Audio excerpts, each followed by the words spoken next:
So some of you have read my first novel, There Was Music. And just for little context, this story is in the same world. It's in the same time frame, basically. Actually, even in terms of like chronology, they're relatively simultaneous stories. And there are some characters that actually overlap.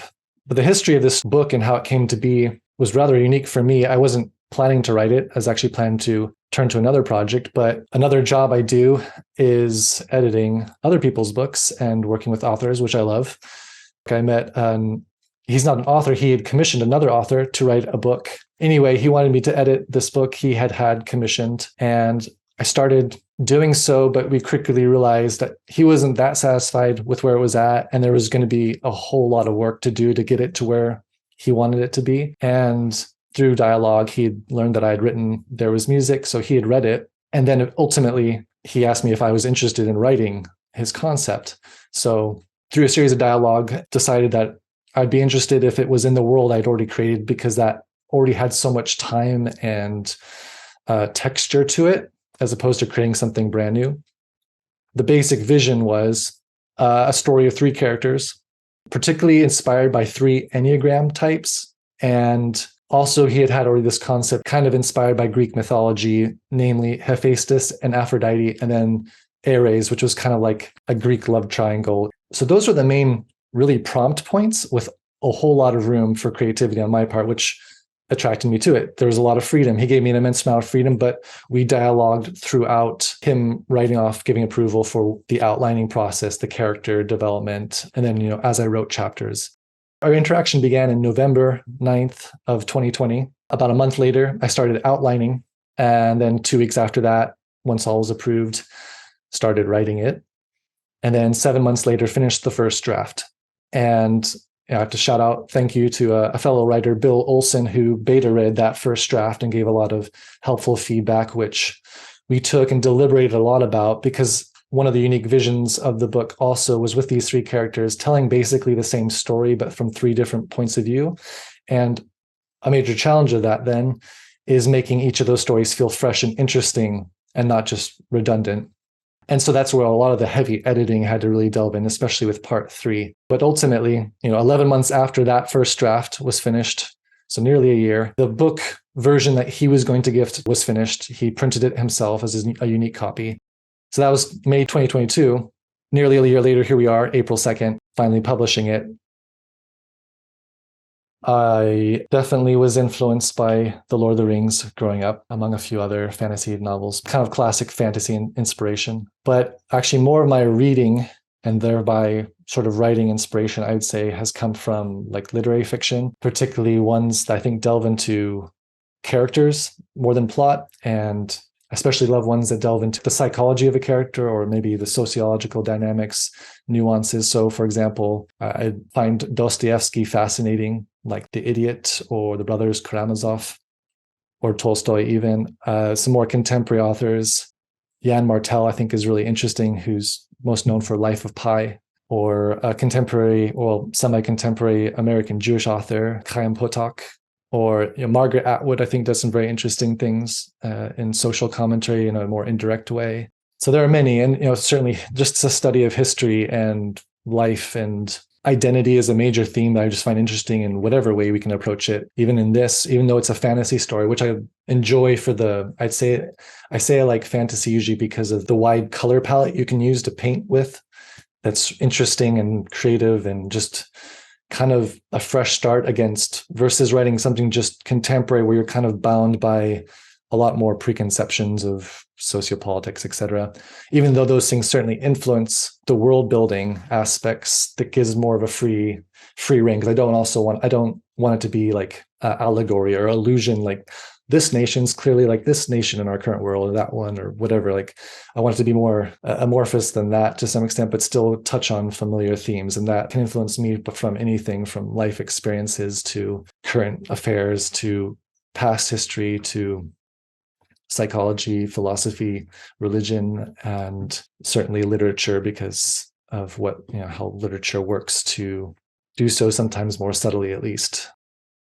This time I was interested in doing it myself because I did the cover art, partly to save money. I did it myself, but also because I have long loved visual art. That was my first, I'd say, artistic expression. So I wanted to try to convey something. So the book's three shades, and there's a lot of ways to analyze that, but I wanted to do something black and white. When you look at the cover art, it's predominantly, there's kind of three tones of shading, just to add a little subtle nuance there. But I also wanted to give a little bit of a visualization for Reyes, who's a unique made up race inspired by a certain animal in our real world.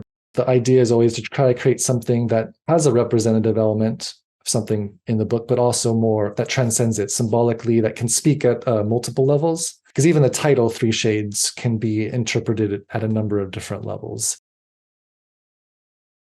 I think that's just true with life, is our environment influences us, we influence our environment. And that can be like where we come from, geographically, our family, our culture, society, all those things influence we are, at least at a foundational level with identity. And then we have to grapple with those things, whether we accept them or reject them. And there's tension with that. And different characters have different levels of tension with that. And I think even I see history, like experiences, the past is something in the mix of that with the present and in the future. And I think I see future often as like this idea of hope. What our hopes are, our imagined futures. Those things are all colliding. And the fun thing with fantasy and characters that sort of transcend time, like one of the characters does, and transcends matter, then you bring that just to a whole nother level, literally, where environment, matter, and time are interacting in unique ways. I guess it's just the way I see the world and think, and that's, so I just bring that into the writing. It's complex, and there's definitely lots of note taking to keep track of certain things. I just see it essentially, to answer the question, the external and the eternal are constantly interacting with each other at various levels, in conflict, in peace, in understanding. As my stories are generally character driven, that's going to be a significant part of it. And trying to create a world that's real and living and breathing, and how it interacts with us as well. I love outdoor adventure, so my own life experience is very much involved with environment as well, and how there's this kind of love, there can be a love-hate relationship with even nature, because nature can be harsh, but also there's so much beauty. And so most things I don't see even as black and white. There's this huge spectrum of color and shade that influences us and that we can influence. I actually created the world originally in high school. It began there, at least, over a couple threads. There was an English class project my freshman year where I could say that's like the true beginning. And then actually, it was related to The Hobbit. There was a Hobbit project where a friend and I got to collaborate and build a world. So that's where it began. It's evolved, but that's where it truly began. And then creative writing classes and other things have just continued to expand it. And so in a sense, it's mapped out. Like there's a map in the book even. Use that as a kind of blueprint.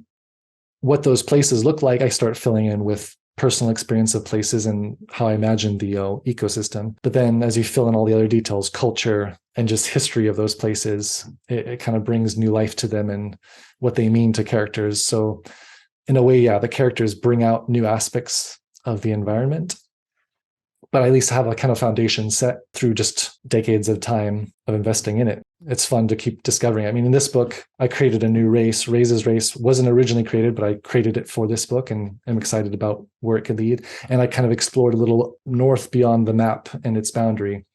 There's more to yet discover, which is kind of fun. It's like I'm discovering at the same time. You try to think creatively outside the box, obviously, because I'm not hundreds of years old and I exist in time, playing with ideas to start at least delving in that. And part of that's how actually we structured the part that has a character out of time. We structured that part differently to kind of bring the reader into that experience of, it's almost disjointing for us, but to try to give that sense of how would a story be experienced, not exactly linearly, which I'm always actually interested in anyway. Those who've read There Is Music, there are aspects of that are not linear also, because again, I think memory, hopes, those make our present less linear in a sense anyway.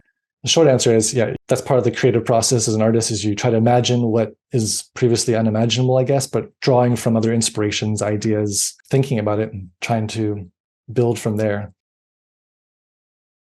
I think more it's probably just reinforcing the continued, there weren't any epiphanies, but it's just reinforcing the value of like outlining and doing a series of work beforehand.